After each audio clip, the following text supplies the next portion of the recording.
Ha, shuncha gapdan keyin kiyinib qaytib ketyapsiz? Ishim chiqib qoldi.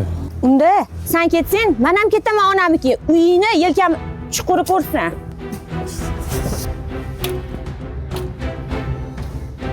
Ya qora jentirada Maftun edi hali 4-etajda turgan. O'sha kelgan kecha. Yo'q, Ya, Sardor, bir minutga qarab ol.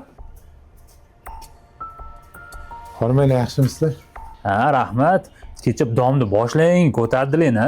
Uyda ish qilib butun idish qoldimi? Hozir kelib turibsan, baqir-chaqir bo'lyapti ertalabda. Nima bo'ldi o'zi? Endi har bir xonadonda ozgina tushunmovchilik bo'lib turadi-ku, o'rtoq.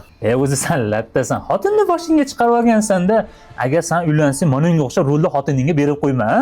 Bo'lsa bo'laman, xotin qilib bo'lmayman aka. Xotin qilib. O'zi xotining qanday gapirchi? Sizlar nazarlarda xotin qilib bo'ladigan bo'lsa, men xotin qilib bo'la qolay. Men ishga shoshayotgandim. Yaxshi o'tiringlar. Xotin qilib. Bunaqalar xotinni chizgan chizig'idan chiqarmaydi. Alloh. O'sha Maftunanchi nomeri yo'qmi senda? Bor. Bormi? Ber. Xotinim jonimga tegdi. Telefonim titiklaveradi. Bu xotin zotiga tushunmayman. Parolni almashtirsam bilmayman. Qayerdandir topib titiklaydi. Qulog'im tagiga bir ikki urib yubordim, arazlab onasiga ketib yubordi. Nima qilaykin shu xotinni? Qizi shunaqa o'zgarib ketganmi? Bo'lmasa men uylanmay qo'yaveraman. Hozirgi xotinlar shunaqa bo'lib ketdi.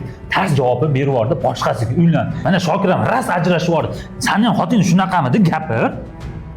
Nima jim turibsan? O'tgan safar mahallada so'rasam ham indamading. Gapiraver endi. O'tgan safar mahallada so'raganingda oila sirini ko'chaga olib chiqmayman-ku. Ajrashib ketdim, begona bo'ldi. Endi gapiraver endi. Endi tem bo'lib begona ayolning sirini qanaqa qilib aytaman? Sen iftorlikka deb chaqirding, odam go'shtini yeyishga deb chaqirmading. Bunaqada men ketdim.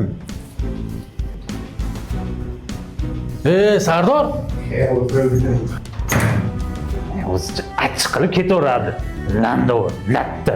Gapiralmashini qaranglar, gapirsin. Tilini qisib qo'yganda buni.